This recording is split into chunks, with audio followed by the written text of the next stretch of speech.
Ito na ang planong siguradong regalo kay Lola. Ito ang misteryosong medalyon na nakuha ko pa sa host ng misteryo. Kaya siguradong gagana ito. Tingnan mo siyang mabuti. Magbibilang ako hanggang 3. Pagkatapos nun, makakatulog ka na ng mahimbing na mahimbing. 1, 2, 3.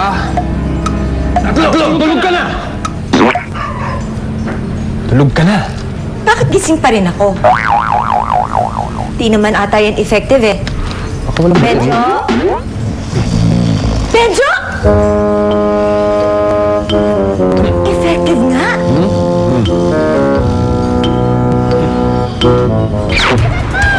Tapos na ang ating first challenge. Ang Team Posas ay nagtala ng kabuoang 11 minutes and 7 seconds. Ang Team Sombrero naman may total na 17 minutes and 51 seconds. Sa Team Batuta, ang kapartner ni May na si June ay tumagal ng 5 minutes and 3 seconds sa Kaya Ko To challenge. Gaano kaya katagal natapos ni May ang palarong parusahan? La, dito na yung mga challengers. What? Are you making fun of Lola? Nandito si Lola Barbie! La? Ah! La! Told you! Napusta ako dun eh! La ka ng ladyan eh, la!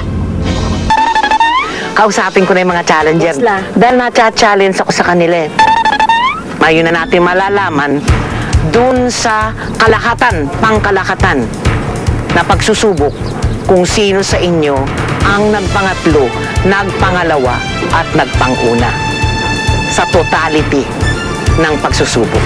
Ang lalapitan ko ay sasama sa akin at yun na ang tinatawag nating so long I hate to see you go but have a good time. Okay, maliwanag na para lang pakita ko sa inyo na medyo din naman meron akong konting boses. Galing! Thank you, thank you, thank you. Ang nagpangalawa ay ang batuta.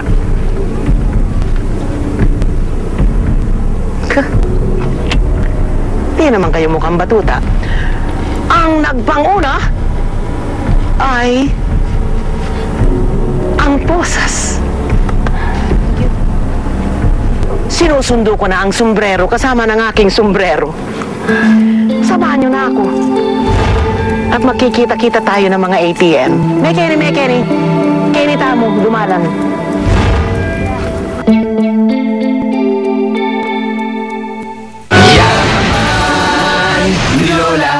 Mas masamting ito.